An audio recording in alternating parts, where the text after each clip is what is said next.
మా ప్రియ పరలోకపు తండ్రి, దయగల మా దేవా యెహోవా, మీకు స్తోత్రములు. మీ దీన దాసుడనైన నన్ను మీ సిలువ చాటు నా మరుగు చేసుకొని నాతోనూ మా అందరితోనూ మాట్లాడమని క్రీస్తు పేర వేడుకొనుచున్నాము తండ్రి. ఆమేన్. హల్లెలూయా. క్రీస్తునందు ప్రియమైన సహోదరి సహోదరులారా, ప్రియమైన సంఘస్థులారా, మీకు అందరికీ ప్రభు నామమున శుభములు కలుగునుగాక. చదివిన వాక్య భాగాన్ని బట్టి మన యొక్క ప్రధాన అంశంలో ఒక ఉపంశాన్ని మనం ధ్యానిద్దాం. మన ప్రధాన అంశం ఏమిటంటే సహవాసంలో, చెప్పండి, యథార్థత. సహవాసంలో యథార్థత. ఈరోజు మనం ధ్యానించబోయే ఉప అంశం ఏమిటంటే ప్రార్థనలో యథార్థత. ప్రార్థనలో యథార్థత. ప్రార్థనలో యథార్థత. చెప్పండి అందరూ, ప్రార్థనలో యథార్థత. గత వారం మనం దానియేలు యొక్క యథార్థమైనటువంటి జీవితాన్ని గురించి మనం ధ్యానించాం. అతను దేవుని ఎదుట ఎలా యథార్థవంతుడుగా ఉన్నాడో, ఈ భూలోకములో తను ఏ యొక్క దేశంలో అయితే ఉన్నాడో ఆ దేశాన్ని పరిపాలిస్తున్నటువంటి రాజు, దర్యావేసు రాజు ఎదుట ఎంత యథార్థంగా పర్ఫెక్ట్గా ఉన్నాడో మనం చూచాం. అలాగనే తన వృత్తి రీత్యా తన యొక్క జాబ్ పనిలో ఎంతో యథార్థంగా ఉన్నాడు, నమ్మకస్తుడుగా ఉన్నాడు. తన అనుదిన ప్రార్థన జీవితంలో కూడా అతడు ఎంతో నమ్మకస్తుడుగా ఉన్నాడు. హల్లెలూయా. యథార్థవంతుడుగా ఉన్నాడు. ప్రాణాపాయం ఉందని తెలిసి కూడా తన అనుదిన వాడుక జీవితంలో, వాడుక ప్రార్థన జీవితంలో ఏమాత్రం కూడా భయపడకుండా, వెనుకంజ వేయకుండా రోజుకు ముమ్మారు తన యొక్క ఇంటి పై గది కిటికీలు యెరూషలేము వైపు తెరిచి ఉండగా ముమ్మారు మోకరించి దేవునికి స్తుతులు చెల్లిస్తూ ప్రార్థన చేశాడు. దేవుడు అతని యథార్థతను చూచాడు. తన దూతను పంపించి సింహాల నోళ్లను మూయించాడు. రాజు తలపెట్టినట్టుగానే దానియేలును దర్యావేసు తన రాజ్యాంగంలో అతి ప్రధానుడుగా, అందరికంటే అతి ప్రధానుడుగా అతన్ని హెచ్చించాడు. ఆ యొక్క స్థితికి అతన్ని దేవుడు ఆ రాజు చేత హెచ్చించేటట్టు చేశాడు. అంత మాత్రం కాకుండా ఆ విగ్రహారాధన దేశంలో దానియేలును బట్టి, యథార్థవంతుడు ప్రార్థనాపరుడైనటువంటి దానియేలును బట్టి, నమ్మకస్తుడైన దానియేలును బట్టి దేవుని నామము ఘనపరచబడింది. విగ్రహారాధికులు అన్యులు దేవుని ఎంతో ఘనపరిచారు. దానియేలు దేవుడి దేవుడు.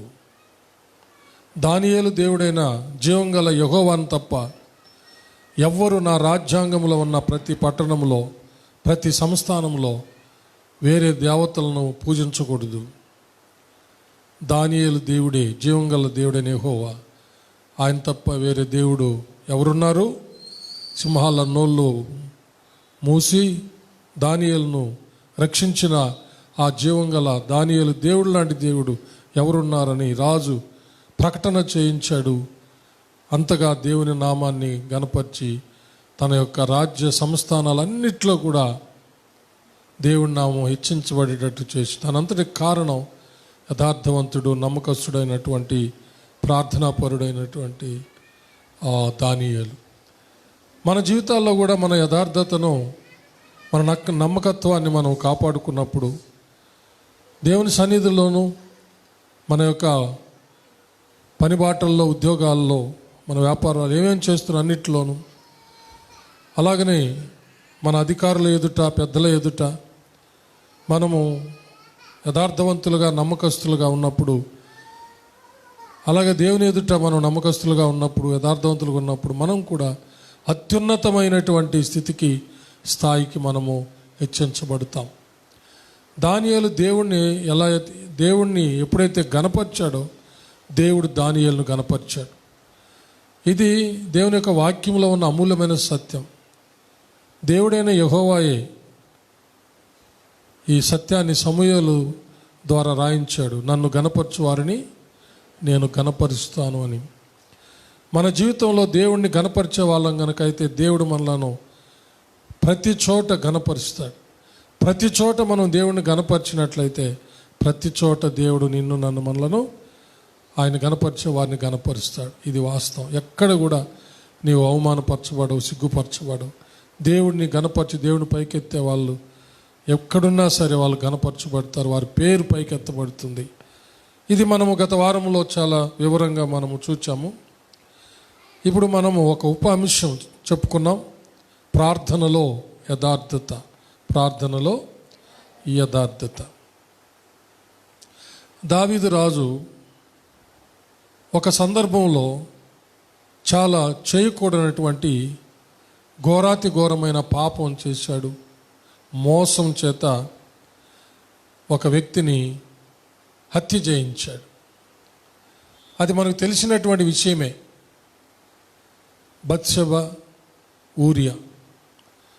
రాజులు యుద్ధానికి వెళ్ళేటటువంటి వసంతకాలంలో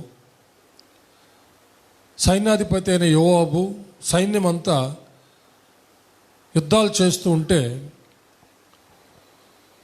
దావీదు రాజు తను చేయకూడని పని చేశాడు. తను ఇంట నిలిచాడు. నిద్రపోకూడని పగటి వేళ నిద్రపోయాడు. సాయంకాలం లేచి సైన్యాధిపతి సైన్యమంతా యుద్ధాలు చేస్తూ తన రాజ్య విస్తరణ చేస్తుంటే ఇతను లేచి పచారులు చేస్తున్నాడు. మిద్ది పైన అటు ఇటు తిరుగుతూ ఉన్నాడు. ఆ సమయంలో స్నానం చేస్తున్నటువంటి ఒక స్త్రీ తన కంటబడింది. ఆమె పేరే బత్షెబ. ఆమె భర్త పేరు ఊరియా. ఈ ఊరియా ఒక నమ్మకస్తుడైనటువంటి సైనికుడు, రాజనీతి కలిగిన వాడు. అతను యుద్ధంలో ఉన్నాడు. అతని భార్యను ఇతడు దావీదు రాజు చూచి ఆమెను ఇంటికి తెప్పించుకొని వ్యభిచరిస్తాడు. ఆమె గర్భవతి అవుతుంది. చెప్పంపిస్తుంది, గర్భవతినయ్యాను నీ మూలంగా అని రాజుకి. రాజు ఎలాగైనా సరే మోసంతో, కుట్రతో ఆ గర్భము తన భర్త ద్వారానే వచ్చిందని దాన్ని మాపు చేయడానికి తన భర్త అయిన ఊరియాని యుద్ధ భూమిలో నుంచి పిలిపిస్తాడు. రాజు ఆజ్ఞ, రాజు రమ్మన్నాడని. యోవాబుకి ఏమీ తెలియదు. సైన్యాధిపతి యోవాబు రాజు రమ్మన్నాడంట, నువ్వు ఇంటికి వెళ్ళని ఊరియాని సైనికుడిని పంపించాడు. రాజు దగ్గరకు వస్తాడు. సరే నువ్వు ఉండు, సాయంకాలం నీకు విషయం చెప్తానని చెప్తాడు. అతను అక్కడే పడి ఉన్నాడు. రాజు కోటలోనే ఉండమన్నాడు కదా. ఇంకా దావీదు రాజు సాయంకాలం అతన్ని పిలిపించి పండ్లు పలహారాలంతా ఇచ్చి నువ్వు ఇంటికి వెళ్ళి రెస్ట్ తీసుకో అని చెప్పాడు. ఊరియా ఏం చేస్తాడంటే తను వెళ్ళడు ఇంటికి, అక్కడే ఉంటాడు. రాజు ఉదయము అడుగుతాడు, నువ్వు రాత్రి ఇంటికి ఎందుకు వెళ్ళలేదు అని. ఊరియా చెప్పుకున్నాం కదా, అతడు చాలా రాజభక్తి, దేశభక్తి, రాజనీతి కలిగినటువంటి వాడు. అతను ఎలాంటి ఉత్తరం ఇస్తాడంటే దావీదు రాజుకి, సైన్యాధిపతి సైన్యమంత యుద్ధ భూమిలో ఉంటే నేను వెళ్ళి నా ఇంట్లో ఉండేదా, నా భార్యతో ఉండేదా అని అంటాడు అన్నమాట. నిజంగా దావీదు అప్పుడే కళ్ళు తెరుచుకోవాల్సిన వాడు. కానీ అతని కళ్ళు ముయ్యబడి ఉన్నాయి, కామంతో ముయ్యబడి ఉన్నాయి, మోసంతో ముయ్యబడి ఉంది అతని మనసు అంతా. సరే నీకు రేపు సెలవిస్తాను, నువ్వు సైన్యాన్ని యుద్ధంలోకి వెళ్ళేదానికి ఈరోజు కూడా ఉండు అంటాడు. మరలా ఆ రోజు సాయంత్రం అతనికి తప్ప తాగిస్తాడు. ద్రాక్షారసం బాగా తాగించి, భోజనం పెట్టి బాగా తాగించి, పండ్లు పలహారాలు ఇచ్చి, నువ్వు ఈరోజు ఇంటికి పో, మీ ఇంటికి, రేపు సైన్యంలోకి వెళ్తూ అంటాడు. అంత తప్ప తాగించినప్పటికీ ఊరియా ఎంత గొప్పవాడంటే అంత మత్తుణ్ణి చేసినా కానీ అతడు ఇంటికి పోలేదు. అక్కడే ఉన్నాడు, రాజకోటలోనే ఉన్నాడు. ఇంకా దావీదు రాజుకు ఏమి తోచుబడి కాలేదు. అంటే ఆ గర్భము తన భర్త ద్వారానే వచ్చిందని అందరూ తెలుసుకోవాలి. ఎందుకనంటే ఈ వసంత కాలంలో రాజు, సైన్యము, సైనాధిపతులు అందరూ కూడా వీళ్ళు యుద్ధ భూమిలోనే ఉంటారన్నమాట. నెలలు అంటే వాళ్ళ రాజ్యాన్ని విస్తారంగా పెంచుకుంటూ ఉంటారు. ఉపపత్నులకు రాజ్యాన్ని కాపాడే వాళ్ళను అక్కడ ఉంచి వీళ్ళు ఆ వసంత కాలంలో యుద్ధాలకు అనుకూలమైన ఆ కాలంలో వెళ్ళి రాజ్య విస్తరణ చేసుకుంటారనమాట. కొన్ని నెలలు ఇంటికి రారు. మరి సైన్యమంతా, సైనికుడంతా యుద్ధ భూమిలో ఉంటే ఈమె గర్భవతి అయింది, ఈ వ్యభిచారం చేసిందనే మాట వస్తుందిగా. దానిని దాచిపెట్టడానికి అలా చేశాడు.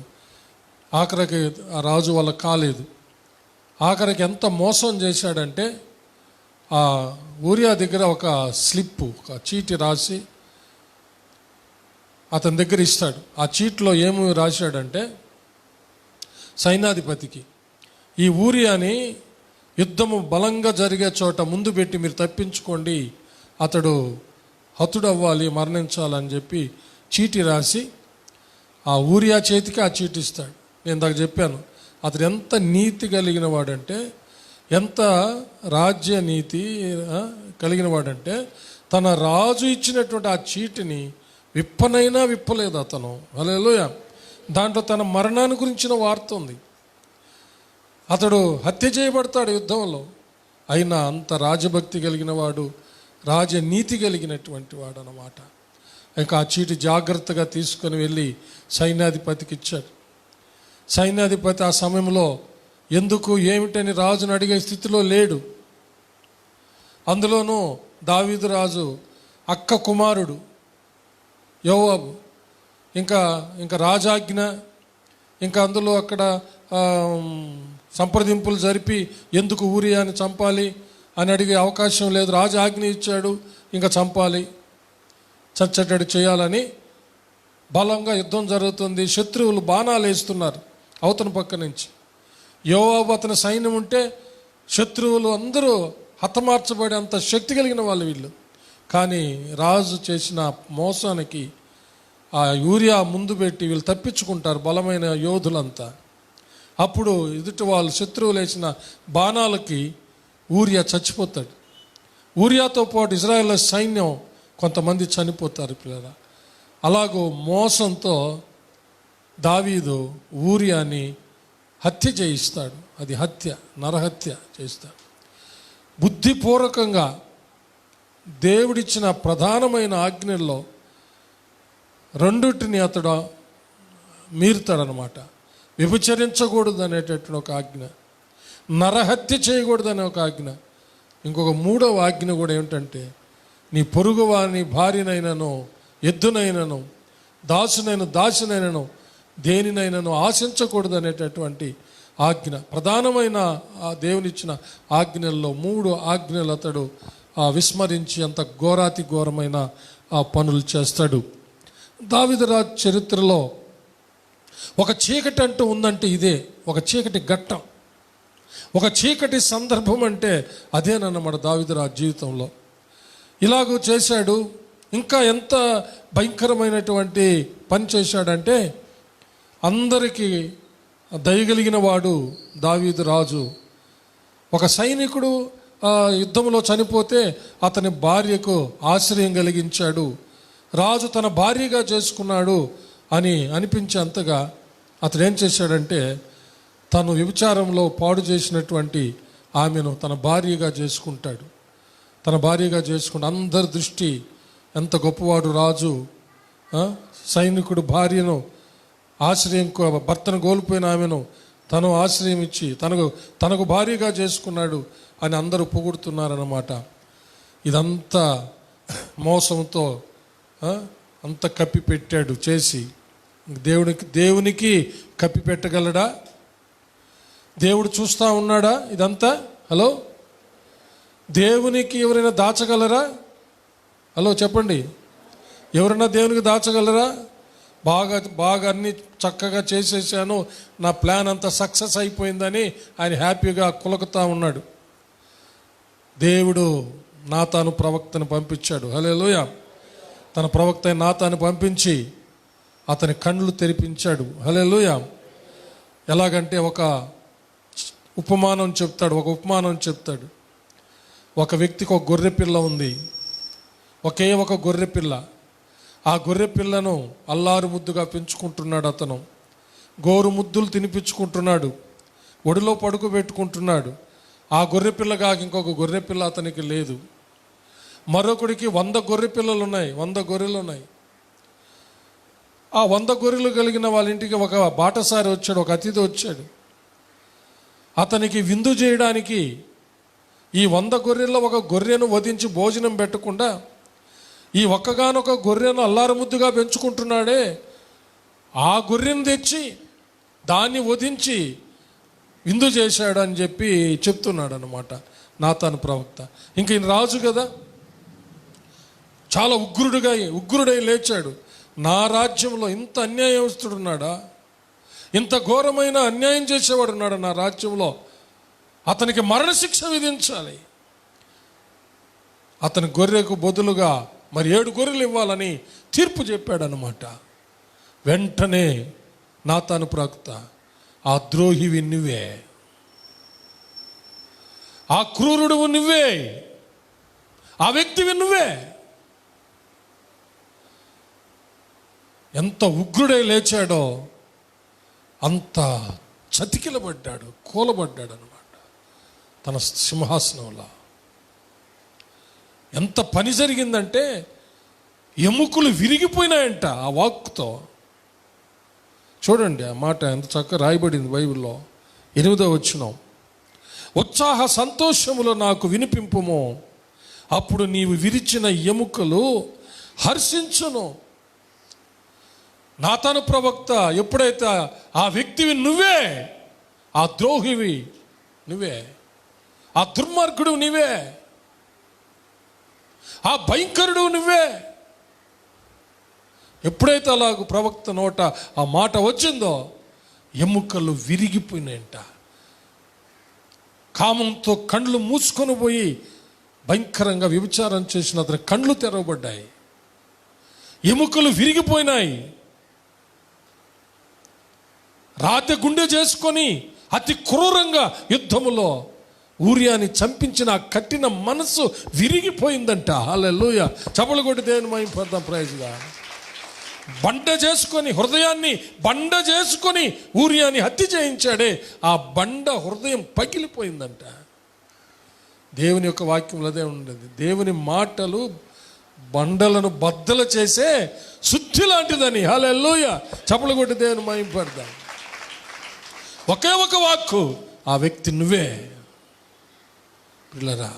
అందుకని కీర్తన ఆయన రాస్తూ అతని ఎముకలు విరిగిపోయినాయని రాసుకున్నాడు.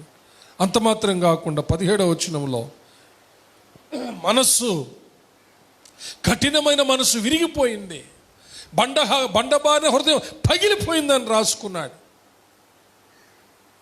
విరిగిన మనసే దేవునికి ఇష్టమైన బలులు. దేవా, విరిగినలిగిన హృదయమును నీవు అలక్ష్యము చేయవు కదా అని ఆయన ఏడుస్తూ ఉన్నాడు. హల్లెలూయా. చప్పలు కొట్టి దేవుని మహిమపడదాం. Praise the lord. ప్రియులారా, ఇంకా లేచాడు, దేవుని సన్నిధికి వెళ్ళిపోయాడు, దేవుని సన్నిధిలో సాగిలపడ్డాడు, ఏడుస్తూ ఉన్నాడు. ప్రియులారా, ఏడుస్తున్నాడు. కళ్ళు మూసుకొని వ్యభిచారం చేసినటువంటి ఆ యొక్క దావీదు కళ్ళ ముందు ఏ స్త్రీనైతే పెట్టుకొని పాపం చేశాడో ఇప్పుడు అంటున్నాడు, దేవా, నా కళ్ళ ముందు నేను చేసిన పాపం కనబడతా ఉంది. అంతకుముందు అతని కళ్ళ ముందు స్నానం చేసే స్త్రీ కనబడతా ఉంది, ఆమెను తీసుకొచ్చి వ్యభిచారం చేశాడు. ఇప్పుడు అతడు ఏడుస్తూ దేవుని సన్నిధిలో పశ్చాత్తాపడుతూ కన్నీళ్లు కారుస్తూ అంటున్నాడు, నేనెంత ఘోర పాపం చేశానో ఆ పాపము ఒక భయంకరమైన గాఢాంధకారపు చీకటి వలె నా ఎదుట కనబడుతూ ఉంది ప్రభువా, నేనెంత భయంకరమైన పాపిని. అందుకని ఆయన అంటున్నాడు, చూడండి ప్రియులారా, 7వ వచనంలో, నేను పవిత్రుడనగునట్లు హిస్సోపుతో నా పాపము పరిహరింపుము, హిమము కంటెను నేను తెల్లగా ఉండునట్లు నన్ను కడుగుము. హల్లెలూయా.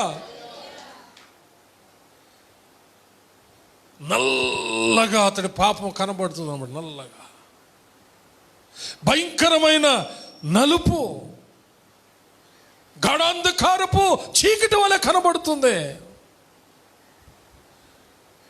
అంతకుముందు కామంతో కండ్లు మూసుకొని పోయిన అతని కండ్ల ముందు ఆ స్నానం చేస్తున్న స్త్రీయే కనబడింది.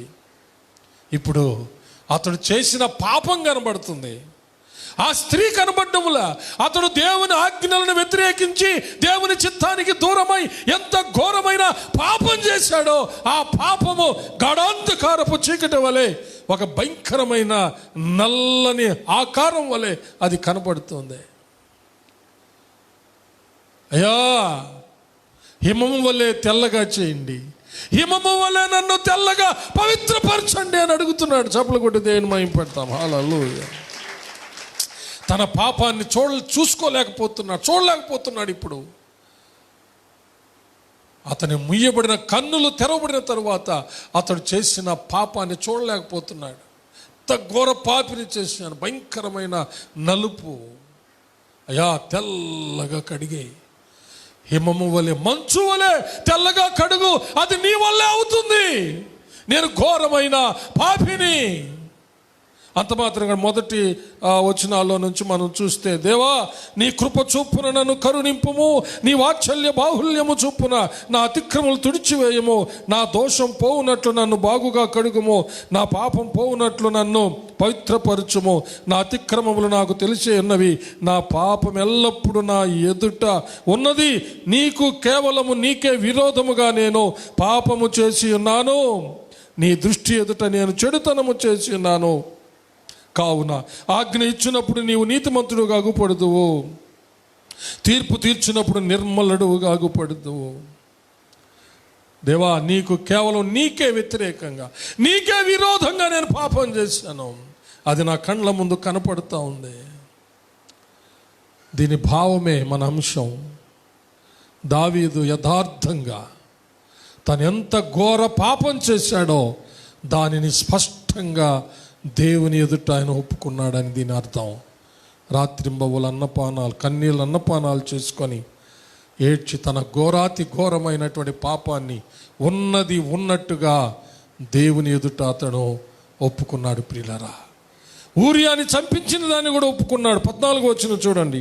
దేవా, నా రక్షణకర్తయగు దేవా, రక్తాపరాధము నుండి నన్ను విడిపింపుము. హల్లెలూయా. చప్పలు కొడితే మహిమపడతాం. Praise God.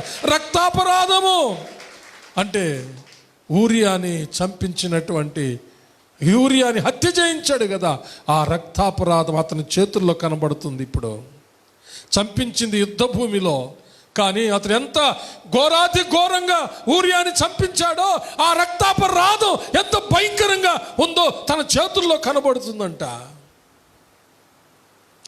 ఎంతోమందిని చంపి, ఎంతోమంది రక్తాన్ని ఒలికించి ఘోరమైనటువంటి యుద్ధాలు, భయంకరమైన యుద్ధాలు చేసి జయం పొందినటువంటి యుద్ధ వీరుడు. హల్లెలూయా. ఇప్పుడు అంటున్నాడు, నా చేతులలో రక్తాపరాధము. హల్లెలూయా. అంతకుముందు శత్రువుల రక్తము చూచినటువంటి ఆ చేతులు, హల్లెలూయా, శత్రువులపై విజయం పొందినటువంటి ఆ చేతులు ఇప్పుడు అంటున్నాడు, నా చేతులకు రక్తాపరాధం అంటుకొని ఉంది. ఊరియాని అన్యాయంగా హత్య చేయించాను నేను. ప్రియులారా, యథార్థంగా తను చేసిన పాపం అంతా, ఘోరమైన పాపం, ఆ ద్రోహం, ఆ మోసం మొత్తం అతను దేవుని సన్నిధిలో చెప్పుకున్నాడు. హల్లెలూయా. అందుకనే దేవుడు ప్రియులారా దావీదును మరణము నుంచి తప్పించాడు. చప్పలు కొట్టి దేవుడు. అందుకనే దేవుడు ఇంత ఘోరమైన పాపిని, ద్రోహిని, వ్యభిచారిని, మోసగాడిని, హంతకుణ్ణి దేవుడు ఎందుకు క్షమించాడు అని అంటే హల్లెలూయా, అతడు పశ్చాత్తాపంతో తన యొక్క ఘోరాతి ఘోరమైన పాపాన్ని, మోసాన్ని, ద్రోహం అంతటిని దేవుని యొక్క సన్నిధిలో అతడు యథార్థంగా జరిగినదంతా పశ్చాత్తాపడి ఏడ్చి ఒప్పుకోవడమే దానికి కారణం. ఎందుకంటే దేవుడు ఎందుకు క్షమించాడు అతన్ని, ఎందుకు ప్రాణభిక్ష పెట్టాడు అంటే దేవునికి దుర్మార్గుడు, పాపి తన పాపంలో, తన దుర్మార్గతలో చనిపోవడం ఇష్టమే లేదు దేవునికి. చప్పలు కొట్టి దేనిమైంది. ఒక ఘోరాతి ఘోరమైన పాపి, వాడు ఎంత ఘోరాతి ఘోరమైన వాడు కావచ్చు, ఎంత ద్రోహి అయినా, హంతకుడైన, వేశ్య అయినా, వ్యభిచారైనా, ఎంత భయంకరురాలైనా, ఎంత భయంకరుడైనా సరే, వాడు తన పాపంలో, తన దుర్మార్గతలో, తన ద్రోహంలో వాడు చేసిన వాటిలో పడి చావడం దేవునికి ఇష్టమే లేదు. అది ఆయన స్వభావం, అది ఆయన ప్రేమ. చప్పలు కొట్టి దేనిమైంది. హెచ్కేలు గ్రంథములో 18వ అధ్యాయము 23వ వచనం మనకు అదే తెలియచేస్తూ ఉంది. చదవండి. 18వ అధ్యాయము 23వ వచనం. దుష్టులు మరణమునొందుట చేత నాకేమాత్రము సంతోషము కలుగునా, వారు తమ ప్రవర్తనను దిద్దుకొని బ్రతుకుటయే నాకు సంతోషము. ఇదే ప్రభువగు యెహోవా వాక్కు. హల్లెలూయా. 32వ వచనం కూడా చదువుతాం. మరణము నొందుటను బట్టి నేను సంతోషించువాడను కాను, కావున మీరు మనస్సు త్రిప్పుకొనుడి, అప్పుడు మీరు బ్రతుకుదురు. ఇదే ప్రభువగు యెహోవా వాక్కు. చప్పలు కొట్టి దేనిమైంది. దేవుని మనస్సును గమనించండి, దేవుని ప్రేమను గమనించండి, దేవుని కృపను గమనించండి. హల్లెలూయా. ఏ దుర్మార్గుడు తన దుర్మార్గతలో చనిపోవడం దేవునికి ఇష్టము లేదు. హల్లెలూయా. వాడు బ్రతకాలా, వాడు పాపాలు ఒప్పుకోవాలా, వాడు పాపాల విషయమే పశ్చాత్తాపడాలి, వాడు తన బ్రతుకును దిద్దుకోవాలి, వాడు దీర్ఘాయుష్మంతుడే బ్రతకాలి, దేవుణ్ణి మహిమపరచాలి. ఇది దేవుని యొక్క చిత్తము, దేవుని యొక్క మనస్సు, దేవుని యొక్క ఉద్దేశం. అందుకనే దావీదుకు ప్రాణభిక్ష పెట్టాడు దేవుడు. హల్లెలూయా. నిజంగా దావీదు మరణపాత్రుడు.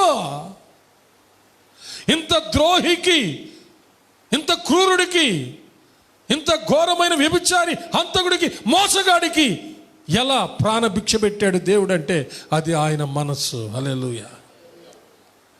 అది ఆయన ఉద్దేశం. ఎవరైనా సరే, ఎంత ఘోర పాపైనా సరే, నీవు నేను క్షమించలేమేమో, కానీ వారు తమ తప్పులు ఒప్పుకొని మారు మనసు పొంది పశ్చాత్తాపడి కన్నీరు కార్చి దేవుని ఎదుట మొరపెట్టుకున్నప్పుడు క్షమించుటకు సిద్ధ మనసు గల దేవుడు. దుష్టుడు తన దుర్మార్గతలో మరణించుట ఇష్టపడని దేవుడు. వాడు మారు మనసు పొంది ప్రవర్తనను దిద్దుకొని బ్రతకాలని కోరుకునే దేవుడు. హల్లెలూయా. వాడిని క్షమించి వాడిని బతికేటట్టు చేస్తాడు. అది ఆయన ప్రేమ, ఆయన దయాపూర్వకమైన సంకల్పము. హల్లెలూయా. ఆ దేవుని దయాపూర్వక సంకల్పమే హల్లెలూయా ఈ లోకములో మానవ శరీరం ధరించి వచ్చి సర్వ మానవాళి కొరకు లోకమంతటి కోసమై ప్రాణత్యాగం చేసి ప్రతి పాపిని క్షమించి ప్రతి పాపి పాపాలు కడిగివేసి రక్షించినటువంటి రక్షకుడైన మన ప్రభు అయిన యేసుక్రీస్తు. చప్పలు కొట్టి దేవుని మహిమపడదాం. ప్రైజ్. ఈరోజు కూడా ఎవరైనా సరే తన పాపాలు ఒప్పుకున్నట్లయితే హల్లెలూయా, ఎంత ఘోర పాపి అయినా సరే ఆయన క్షమిస్తాడు. హల్లెలూయా. వాడిని ఆశీర్వదిస్తాడు. అయితే ఇక ఎన్నడూ కూడా మరలా వెనుదిరగకూడదు. ప్రవర్తనను దిద్దుకున్నటువంటి వారై మరలా పాపం జోలిక లేకుండా బ్రతకాలి. హల్లెలూయా. దావీదు రాజు జాగ్రత్త పడింది అక్కడే. హల్లెలూయా. మరలా పాపం జోలికి పోలేదు. ప్రియులారా, చప్పలు కొడితే దావీదు రాజు మరలా పాపం జోలికి పోలేదు. అతని జీవితంలో అలాంటి పాపము ఎంటర్ కానివ్వలేదు. హల్లెలూయా. ఆయనకి ఎన్నో అవకాశాలు వచ్చాయి, కానీ తన ప్రవర్తన దిద్దుకున్నాడు. దేవుని ద్వారా క్షమాపణ పొందుకున్నాడు. ప్రాణభిక్ష దొరికింది. ఇక తన ప్రవర్తన దిద్దుకొని దేవునికి అంతం వరకు సాక్షిగా జీవించాడు. హల్లెలూయా. అందుకే దేవుడు దావీదును తన మనసానుసారుడు అన్నాడు. హల్లెలూయా. హృదయానుసారుడు అన్నాడు. యథార్థంగా పాపములను ఒప్పుకొని ప్రవర్తనను దిద్దుకొని బ్రతికేది కూడా దేవుని మనసే. హల్లెలూయా. దేవుని చిత్తమే. హలో, పాపం చేయడం దేవుని చిత్తం కాదు. పాపం చేయడం దేవుని చిత్తం కాదు. పాపం చేసిన వాడు పాపాలు ఒప్పుకొని మారు మనసు పొంది వాడి ప్రవర్తన దిద్దుకోవడము దేవుని చెప్పండి, దేవుని చిత్తం. మీరు చెప్తే నాకు ఒక సంతోషం వస్తుంది, మీరు అర్థం చేసుకుంటున్నారని. మీకు అర్థమైందా? ఆమెననరు, ఉలకరు, పలకరు, ఏమీ లేదు, బొమ్మలు. అర్థం లేకపోతే ఇంకేందంటే నేనేదో చెప్పుకోపోయినట్టు మీరేదో వింటున్నారో లేదన్నట్టు అయిపోతుంది. అది ఒక సబ్జెక్ట్ మాట్లాడుతున్నప్పుడు ఒకటి తెచ్చిన రెండో దాంట్లో ఆ జవాబుని మీరు కనెక్ట్ చేయగలిగితే హల్లెలూయా, అది మీరు వింటున్నారని అర్థం వస్తుంది. హల్లెలూయా. చెప్పాను స్పష్టంగా, పాపం చేయడం దేవుని చిత్తము కాదు. పాపం చేయడం దేవుని చిత్తము కాదు.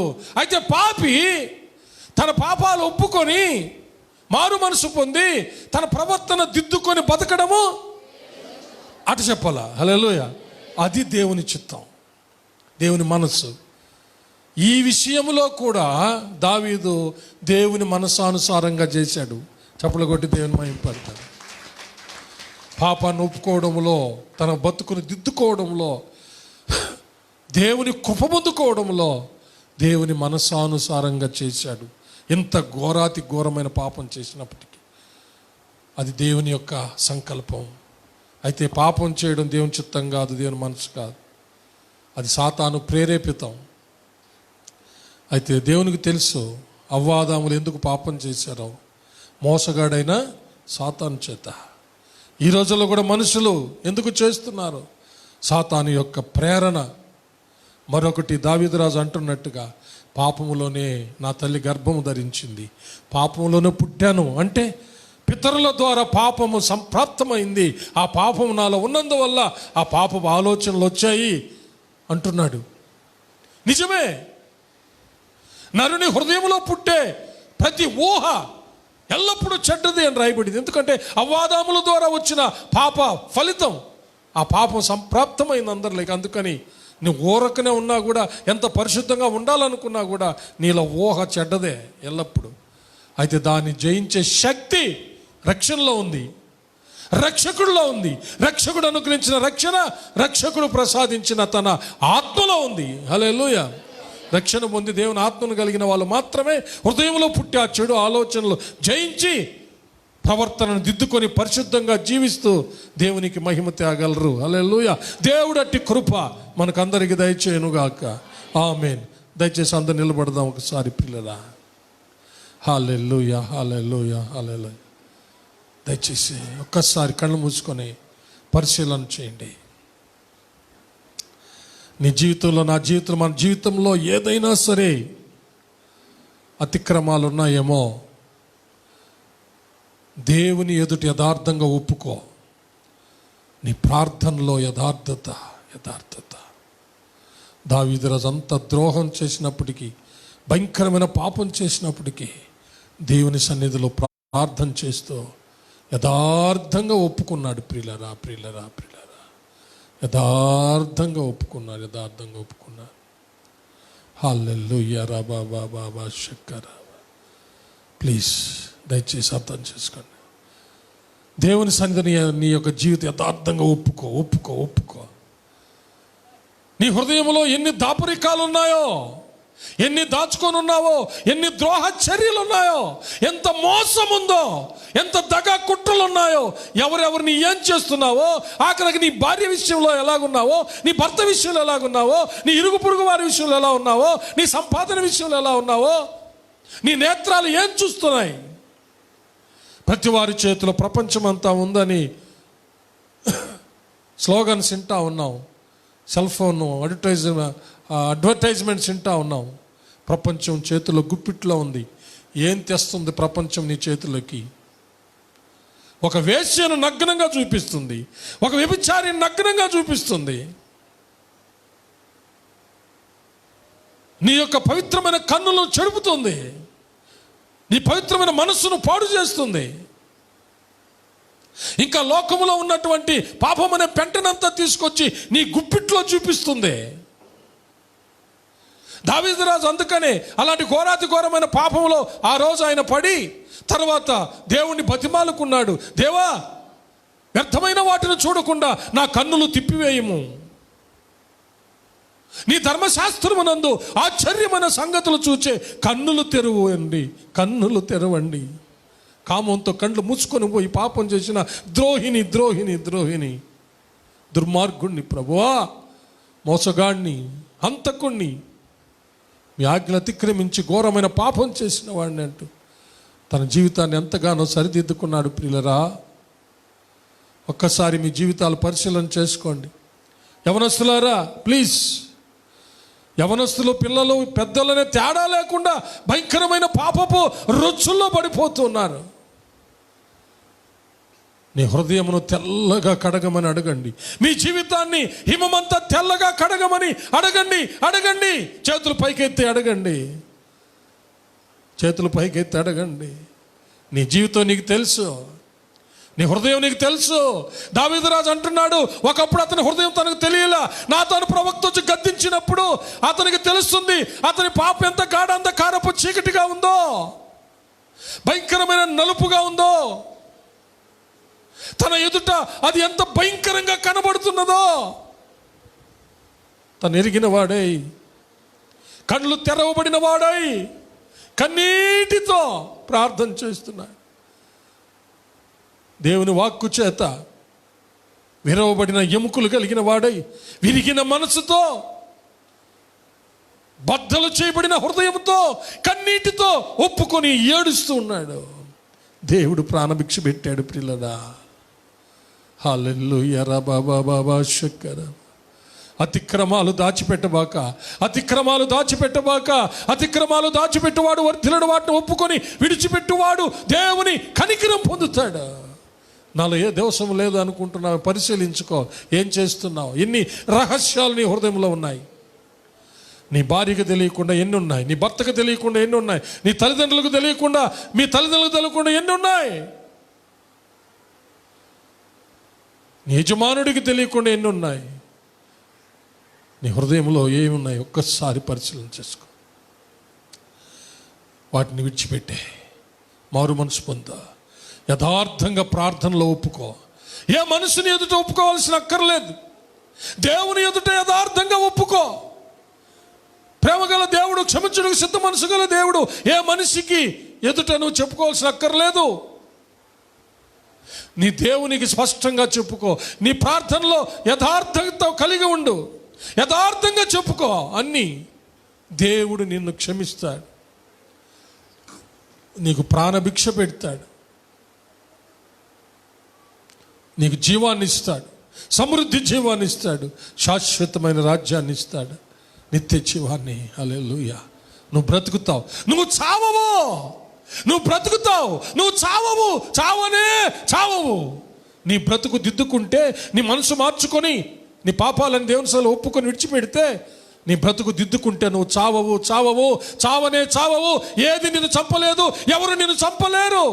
ఒకవేళ నువ్వు అనేకులను చంపిన వాడివైనా, దావీదు వలె హంతకుడు అయినా, దావీదు వలె వ్యభిచారైనా, దావీదు వలె మోసగాళ్ళైనా సరే, నిజముగా పశ్చాత్తాపడి దేవుని వైపు తిరిగి పాపాలు ఒప్పుకొని ఇక మరలా ఏ పాపం చేయకుండా బ్రతుకు దిద్దుకుంటే నువ్వు బ్రతుకుతావు, బ్రతుకుతావు, బ్రతుకుతావు.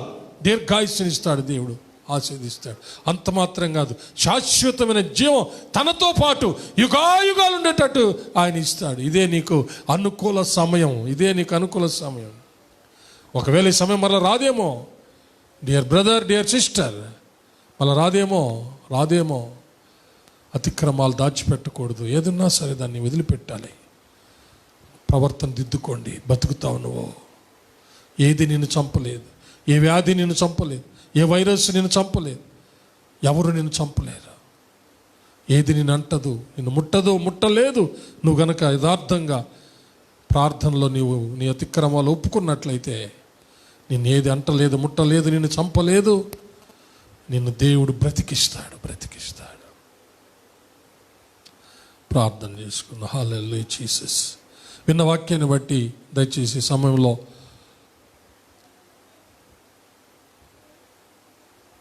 రాజేష్ కుమార్ ప్రార్థన చేస్తాడు. హల్లెలూయా జీసస్. మాస్టర్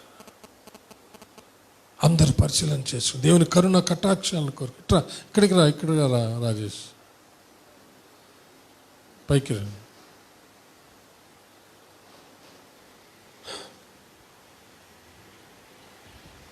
మహోన్నతుడ, మహాకృప కలిగిన తండ్రి, దేవానికి స్తోత్రాలు నాయన. అయ్యా, మా అతిక్రమాలను నాయన మేము యథార్థంగా ఒప్పుకునే మనసును మాకు దయచేయండి తండ్రి. అయ్యా, దుష్టుడు తన దుర్మార్గంలో మరణించడం నీకు ఇష్టం లేదని తండ్రి నాయన. అట్టివాడు పశ్చాత్తాపడి నాయన యథార్థంగా తన పాపాలను ఒప్పుకుంటే నాయన నువ్వు కృప చూపిస్తావని నీ వాక్యం ద్వారా తెలియజేసావు తండ్రి. నీకు వేలాది స్తోత్రాలు చెల్లిస్తున్నావు నాయన. దావీదు మహారాజు నాయన తను మోసము చేసినప్పుడు దేవుని ఆజ్ఞలను విడిచిపెట్టిన ఆయన, దేవునికి వ్యతిరేకంగా ఆయన పాపం చేసినప్పుడు నాతాను ప్రవక్త ద్వారా ఆయన హృదయాన్ని తెలియజేసిన దేవుడు నాయన. అయ్యా, దావీదు మహారాజు తన పాపాన్ని ఎదుట ఒప్పుకున్నప్పుడు ఆయన క్షమించావని నాయన. నరతి చేసిన, వ్యభిచారం చేసిన, దేవుని ఆజ్ఞలకు వ్యతిరేకంగా జీవించిన ఆయన తన పాపాలనైనా యథార్థంగా నీ ఎదుట ఒప్పుకున్నప్పుడు నీవు ఆయన్ని కరుణించావని తండ్రి. నీవు కృప చూపించావని నాయన. నీవు ఆయన పాపాలను క్షమించావని నాయన. ఆయన పాపాలను కడిగావని తండ్రి. ఆయనకు నువ్వు సాక్ష్యంగా నాయన.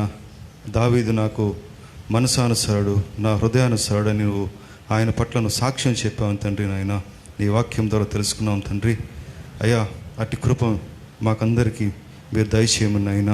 మా ప్రభు అయిన యేసు ప్రభువు పేరిట అడిగి వేడుకొనుచున్నాము తండ్రి. ఆమేన్. హల్లెలూయా.